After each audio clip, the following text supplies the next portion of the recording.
How did the whole Pixar thing come about? Oh, that was slick. Um,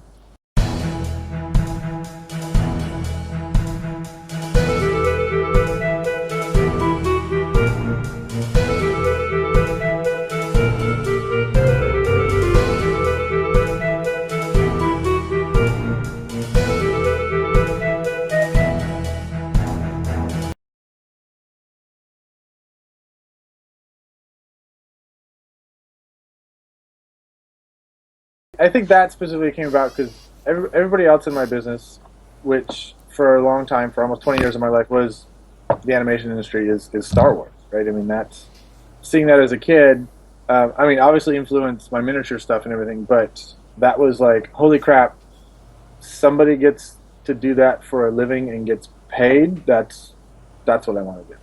And then I grew out of that, and I actually was. I'm about to go into a life story here. I don't need to go into a life story. Do the life story, man. All the dirty washing.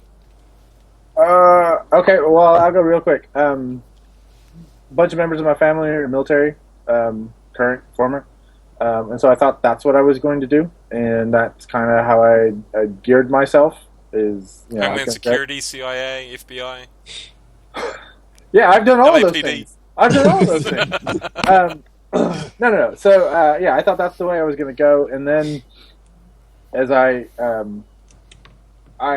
actually graduated high school early, and so like 2 years early. So I was 16, and so I was. Oh yeah. So well, hold on, I'm getting there. So I was actually too young to join the military, and so I actually went to school for astrophysics. I was going to be a rocket scientist, and then yeah, I don't know, and then yeah, well, make fun of me, whatever. It's worked out so far. Yeah, I was. I'm doing okay. You never tease the smartest guy in the room.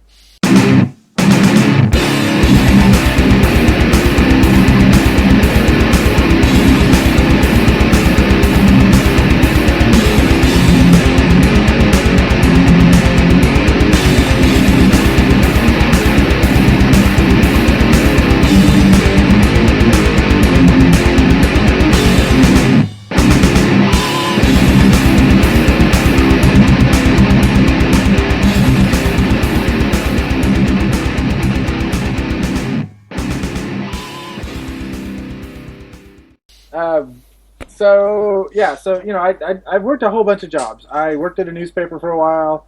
I was a landscaper, and I always say this too. But, my dad used to tell me don't grow up to dig ditches, and it turns out he was wrong because that landscaping was one of the best jobs I've ever had.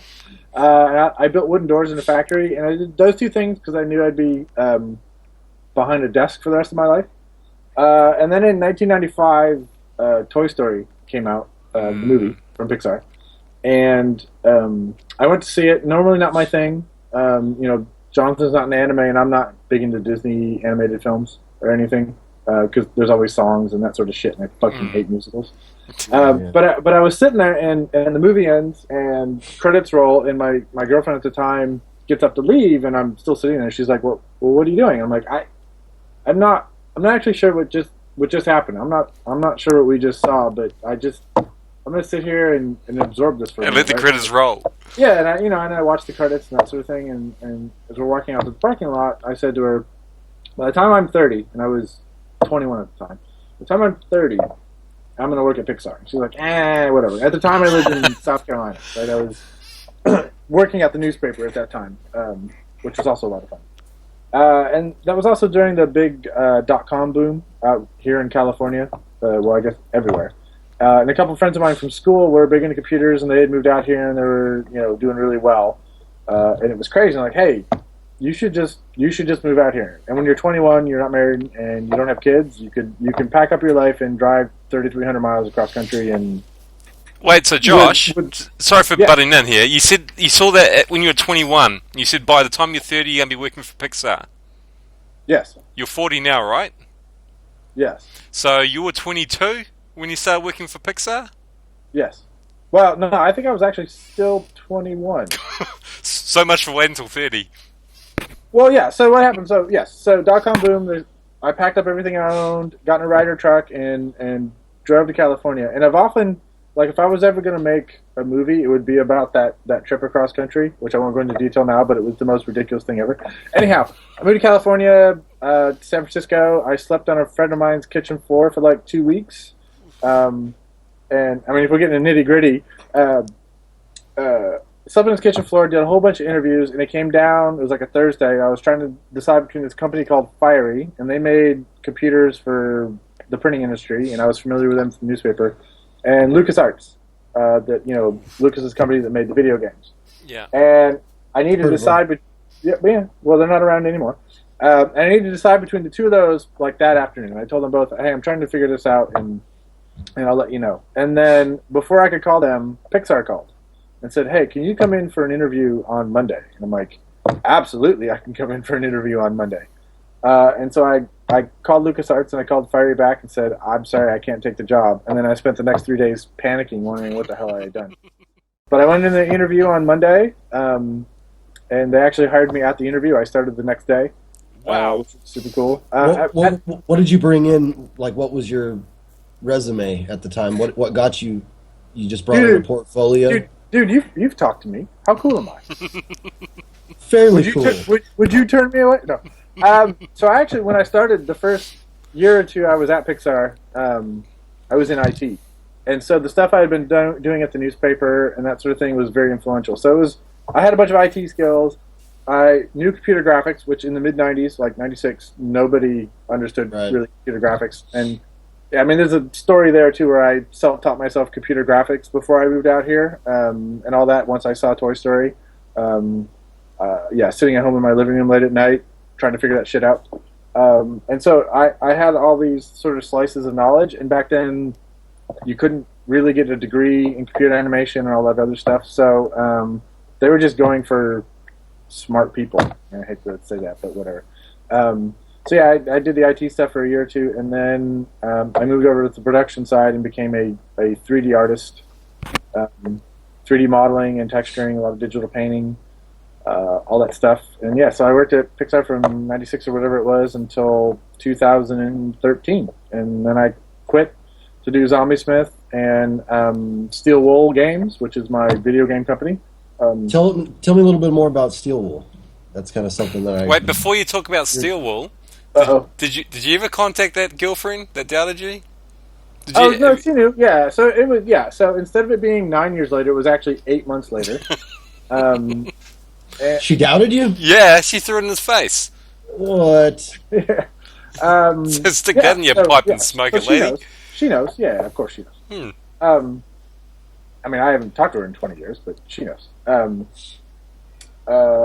So Steel Wool, I started that with some guys from Pixar. It was sort of a side project. We did this game called Fly Hunter, which is our first game. We did it on all the mobile stuff and on PC and the PlayStation Vita and all that crap. And check it out on YouTube, guys. It's awesome. And then Steam. Yeah. And then, we did a bunch of work for hire, and we've been working on a bunch of other things. And then now we're sort of becoming a VR company. And there's a lot of, VR is where everything is going, and a bunch of the work for hire was coming our way for VR. Virtual reality, guys, or augmented reality. Yes. Sorry, virtual reality. And I'll be able to tell you very much more about that in the very near future, but I can't.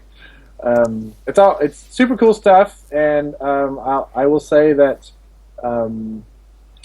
people that are watching this that already know who Zombie Smith is will probably be very excited by what I'll announce, but I can't actually do that now. So, that's all I'll say about that. All right, cool. Look, let me just say, I've been talking for about 4.5 minutes, and that's more than I talk in a week. So somebody else needs to go. Okay, guys, how did I get into this stuff? Like many, Star Wars was probably my first sort of foray from a young age. It's when any chance for me to progress cognitively in a normal sense went out the window. Basically, that was the time when I was thinking, wow, there's definitely a cooler world out there than this reality that we're living in. But anyway, just skip that forward a bunch of years because I was born the same year that actually was released. But I got to, Oh, you're just a kid. Yeah, well, hey, I'm 38, so yeah, it was a great it was a great birthday present, I guess. But anyway, I'd been like you guys. I've been drawing since day dot. Ever since I could put sort of a crayon to paper, and illustration was always sort of my first love. Right throughout my young years, primary school, high school, back of maths books, back of textbooks, reference library books, wherever there was a spare spot and a black ink pen within grasp, I'd be doodling on it. Sculpture came later on in life for me. I mean, all throughout high school, I had no ambition or anything to do anything artistically in any form, any discipline. My life was all geared up towards military service, like yours probably was destined to be, Josh, hadn't you seen the light. I was all geared up and studying towards becoming a fighter pilot in New Zealand Air Force. This is back in the time when New Zealand actually had a physical Air Force. Sop with pups and camels? Yeah, the sop with camel biplanes, the Heritage World War One planes. I think that was our frontline defence at the time. No, we had. So now there's no Air Force? Now there's no. No, it was actually a little bit better. We had the sop with camels, but we had the Skyhawks, old hand-me-downs from Vietnam. We had a squadron of them that used to buzz around the sky and occasionally fall out. They used to do all sorts of adjustments to the internal workings of cockpits, etc., etc. But on a whole, they were sort of dated and well past the use-by date. But they're just sitting in a vineyard down the South Island at the moment, collecting dust. But so they got rid of the New Zealand Air Force. But this happened a bit later in life. After I sort of left that ambition, I went through the selection panels, did all the exams, the testing, and it was quite a rigorous process, but got through. And the final eyesight test, the final medical that I went through, failed me because of a head injury that I sustained when I was 16 in a car crash. Sort of knocked the vision off key in one of my eyes. So obviously a bit gutted about that. That's not the only thing that the car crash did. No, my uncle dropped me out of my pram when I was about 1 year old. Fell out of the pram and landed on my head. So that was my first head injury suffered in what was to be a long string of them. Long line. long string. And it happens daily. I mean, if I catch Kim in a bad mood, bang. It's another one to the list. It's all going to add to severe depression in later life. They'll think I'm a rugby player or something. But sorry guys, off on a tangent there. So yeah, I gave up the idea of the Air Force and went pretty much straight into the selection process for New Zealand Police Force. It seemed like the right thing to do at the time. It was always like a secondary option in the back of my mind. Not something I really tempted seriously, but with the Air Force, the dreams of becoming a fighter pilot well and truly out of my system. It suddenly came to the forefront as the best thing to do. So I went through the processes at the age of 18, I think I was when I first applied. Went through the selection process, was rejected on my age at the time. Because obviously 18 years old, frontline policing, probably not the best idea for an 18-year-old. And they said, look, come back in a couple of years when you've got a bit more life experience up your sleeve, and we'll look at you again. I'm glad you set up your sleeve. I thought you were going to say something else. It's up my sleeve. So I went away. The first thing I did was sign up with the New Zealand Fire Service as a volunteer, and also the St John's Ambulance Service, which is another branch of the emergency services here in New Zealand. And I spent the next 2 years working as a chainman in a survey firm, whilst spending pretty much every night training or studying or volunteering under one of the other two services, either fire or ambulance. The whole time staying in touch with the police and going through the processes, continuing that sort of step of the journey, until when I was 20, reapplied, bang, straight in the door, and I went straight to police college in Porirua, which is down in Wellington, and started my training there, which was pretty much 6 months and then 2 years of additional study afterwards. When I graduated police college, I ended up in a place called Otara, which is in South Auckland here in New Zealand. An interesting place. Is that near Rivendell? No, Rivendell's imaginary, Jonathan. Are you talking about the Hobbiton, the Shire? Oh, yeah. No. You're going to the second to the last homely house. No. Bilbo's house is about 3 or 4 hours drive south of here. I actually should stick up some photos or something. They'll probably get pursued by copyright lawyers and all that sort of hoo-ha. No, that's a further distance. South Auckland, a place called Otara. I don't know if have you guys ever seen the movie Once Were Warriors? New Zealand film Probably. with Temuera Morrison in it. Once Were Warriors. No, Maybe. No, okay, that's cool. I'll fly I've seen through the a link Whale later on. Rider. No, no, different movie altogether. Oh. Anyway, I spent the majority of my time policing there. It was a great time. Spent a number of years in the police. Um, Paid, but by the time I left, the whole time I was in the police, I wasn't doing anything artistic either, anything remotely other than being a police officer, which is pretty much a 24/7 gig, as you're probably aware, Josh. Yes. Um, had enough of that. Young family started. We had our first daughter Ava, and me and my wife decided to seek a new path in life. So we packed up and moved to Australia, where I ended up working for a company that I stayed with for about another 3.5 years. Won't get into the details on that. Something completely different to anything I've ever done in my life. Kangaroo wrangling. Ah, I told you not to talk about it, Oh, Josh. so yeah, sorry, you weren't going to bring that up. Yeah, I'm sorry. So, spent the time in Australia, where I got heavily involved in marketing and many other aspects of the sort of sales industry as well. Before number two came along, Maya, who's my youngest daughter. She's now 13 years old. And we decided to make the move back home. 3.5 years in Australia was long enough, and all the grandparents were back home. We thought the natural sort of next step would be to come back home. Now, just before that happened, they released The Lord of the Rings. Now, I forgot this in our previous conversations. The Fellowship of the Ring had come out, and the little company at the time, Weta Workshop, was starting to come into the limelight. Now, I'd known of Weta Workshop for some time prior, having been a big fan of the likes of Bad Taste, Meet the Feebles. I don't know if you guys have seen those films or some of Peter Jackson's early splatter films. And the realization that, hey, there's now in New Zealand the prospect of doing this cool stuff for a living. I've missed the total thing altogether. As soon as I left high school, the first thing I did, this was prior to Air Force, was to go and study applied arts and traditional animation. I ended up involved with a company here in Auckland where I studied for just over a year, doing traditional animation in betweening and clean-up artwork for a company here that was doing cartoons like the Tiny Toons at the time, Batman animated. They had a small part to do with that, and basically that was sort of the real solidification, the anchor point for me from an illustration perspective. Drawing every single day, you get very good at things very quickly if you're doing it long enough, and you're persevering through the blood, sweat, and tears. But after a year of that, realizing at that point in time there was no sort of career opportunities within New Zealand, and I wasn't prepared to move overseas at the time, I left that, and that's when the police came in.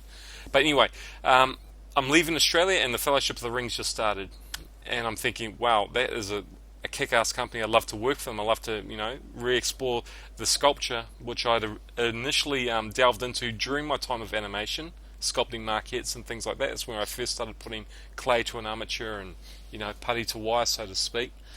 So I got my hands on some sculpting tools and the materials, and I started sculpting.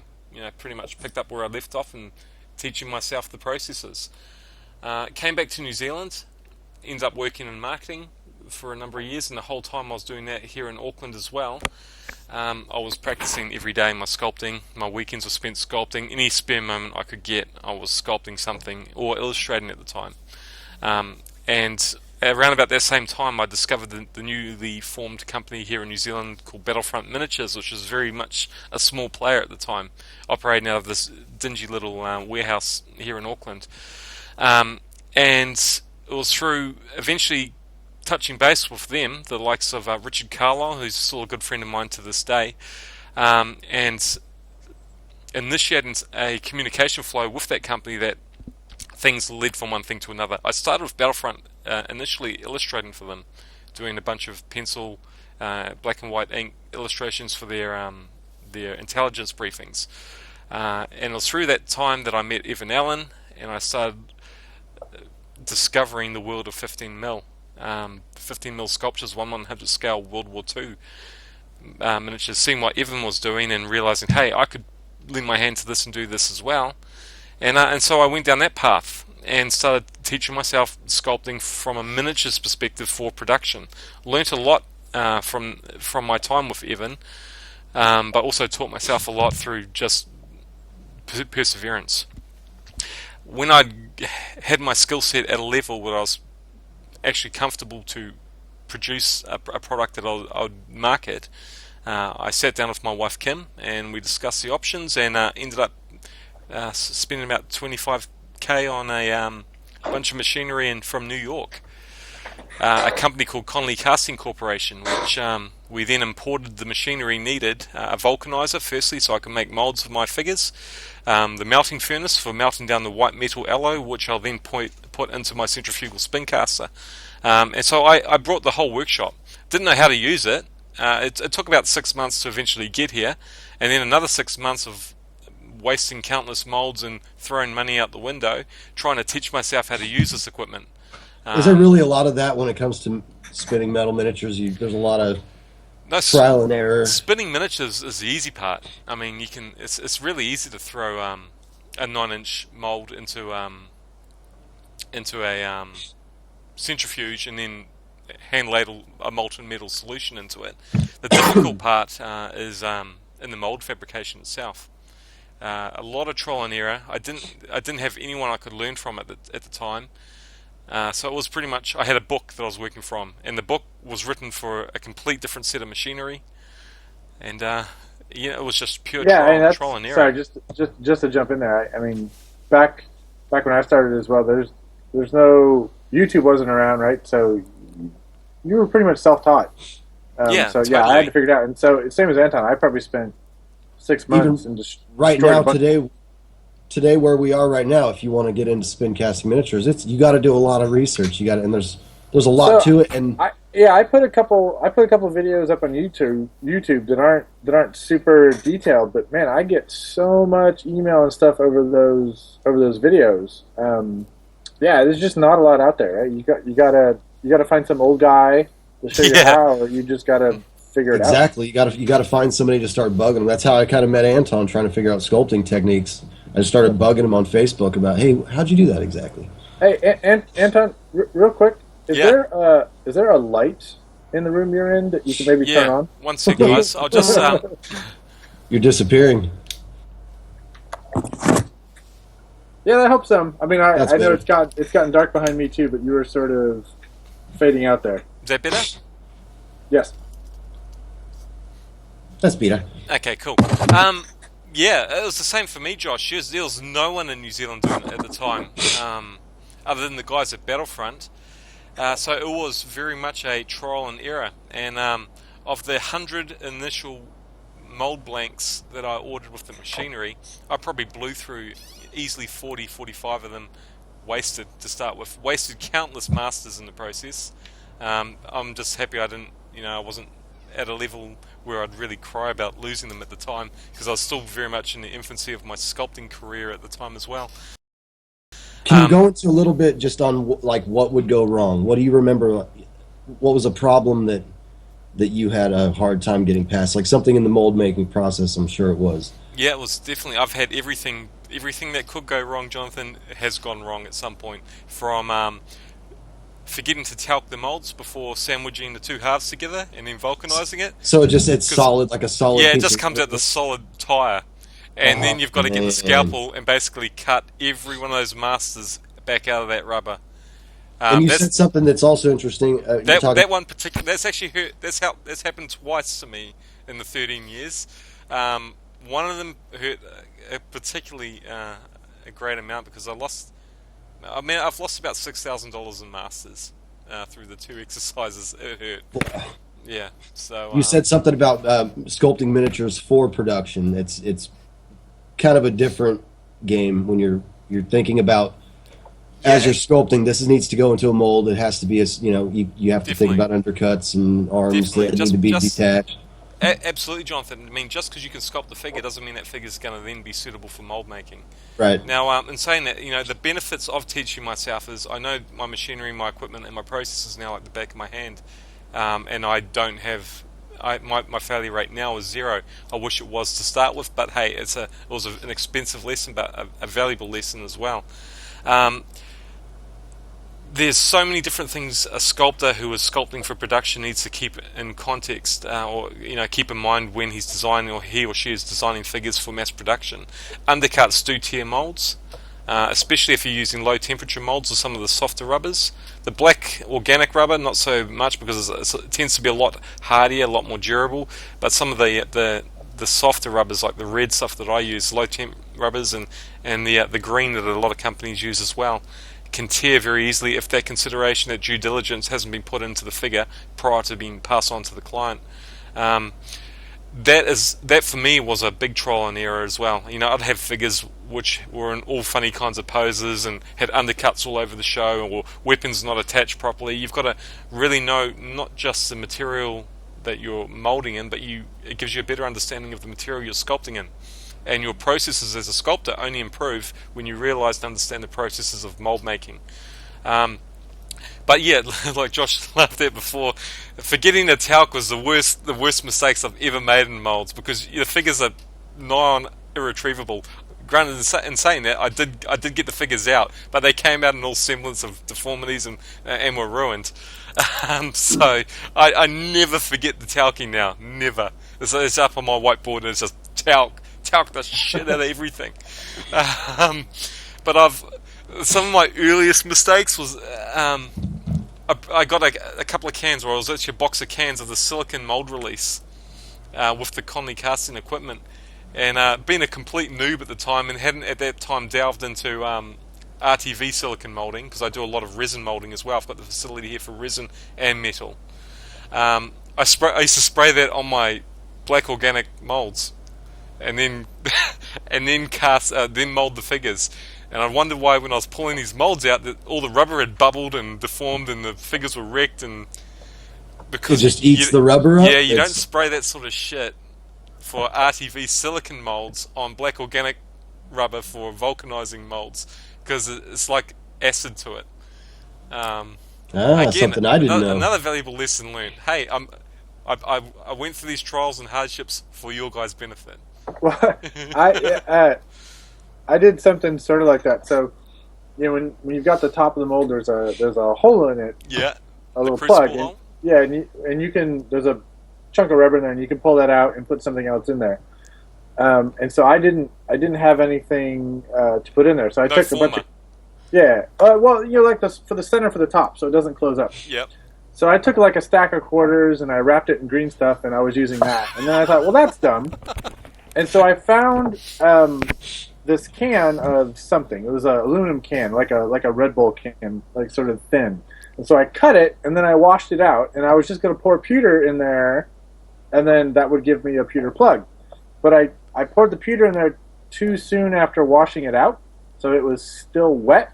The water? Yeah, so I went bloop, and it literally exploded. Right, the can flattened out. It hit the ceiling. It hit all over me. Luckily, I had safety glasses on. But yeah, shit. Water and pewter literally explode. Not when that pewter's at 300 degrees. What about Celsius, in the learning process when you're making molds? Do you remember any stories about mishaps? So I never. Yeah, sorry, I was just going to throw in there. I never did the talc thing, because that's just dumb. That's plain dumbassery of the 10th degree. What I did is I use these little acorn nuts, and you put them around the edge so that the mold only fits one way and doesn't move. And I once had a mold full of masters, and I forgot the acorn nuts. So that was So what I did was, that's pretty dumb, Josh. Oh yeah, that's dumb mastery of the 10th degree. I very carefully lined it up, and then I duct taped it, and I put it in once, and I got one copy of everything. I think I took two tries, and then I had to remake the mold. But yeah, that's the key, John. Wow. Because as long as, the majority of the time your masters are going to get wrecked or damaged. Yeah. As long as you can get that perfect cavity, so you get that one. That's all you need. That one spin through, you're sussed. If I got a good cavity, I will get that figure somehow, some way. So yeah. Yeah, definitely. But man, if you look up the book of 20th most retarded things mold makers and casters have ever done, my name will be on every. But again, like I said, in my defence, I had no one to teach me. I was learning from a book, and it was trial and error. But hey, for all those mistakes, errors, and dollars wasted, I can pull off a fairly decent product these days. So I can't have done too many things wrong. But in saying that, I should, that it's been like a 13-year apprenticeship really, because I still learn stuff new all the time as well, new better ways to do things. But yeah, I find, and I'm sure Josh finds the same, your sculpting can only improve by better understanding the mold making process. But now these days I don't take any chances with making molds with new materials, new putties. I'm very cautious and want to get my hands on and experience it firsthand before I start passing on any advice saying, guys, go and vulcanize bees putty, or go and throw this in a RTV silicon mold, or dude, I throw everything in that vulcanizer. I like, let me just try it. And, I'm always surprised what works and what doesn't work. Yeah. I'm getting a bit more courageous, mate. But when I'm dealing with other people's figures, it's like, but and I just get sick of ruining my own masters. Well, I did those early years, but touch wood. You were vulcanizing in your oven, right, Josh? Yeah. I mean, I know we've talked about doing specific shows on each of our companies, but yeah, my first equipment was homemade. My dad and I made it. It was Frankenstein equipment, man. It was awesome. Yeah, and again, if one of my YouTube videos or two of my YouTube videos shows all that. I have to throw a link up. Yeah, but yeah, it was all home built. So yeah, I used to cook molds in my kitchen oven, much to my wife's happiness.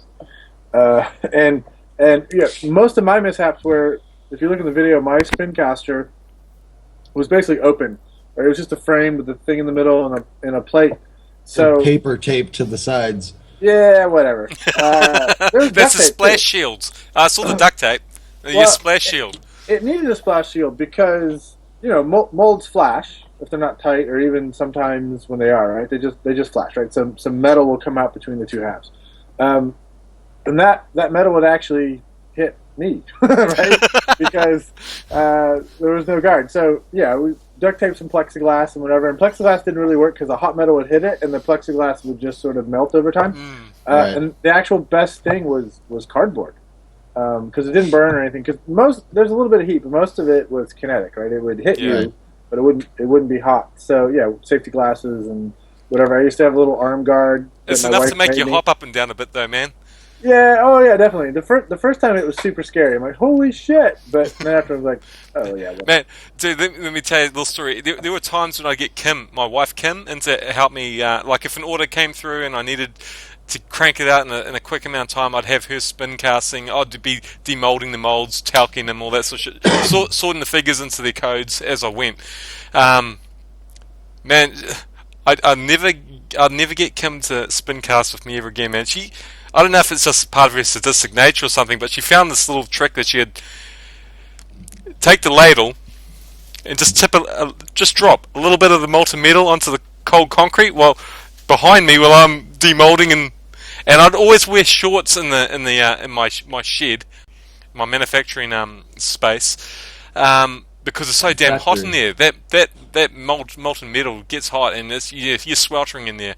And you might have you got your protective mask, you got your respirators, all that sort of shit on. But I always wear shorts. And the amount of time she'd splash metal on the concrete, and the shit would go up my back of my legs. I'd be doing the fucking Dutch haka in there, man. Burn like a bastard. You have singed hairs and all sorts of things. And I'll be there at night. I've had a shower. I'm sitting down watching television, and there's friggin' solid pewter still stuck on my legs, and the places that I could take it off, there's always these little red marks, making me look like I had some sort of friggin' virus.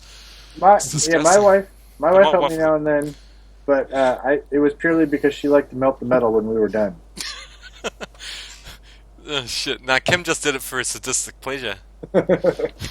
Bitch. I'll have to edit that part out. I didn't mean it, Kim. I love you.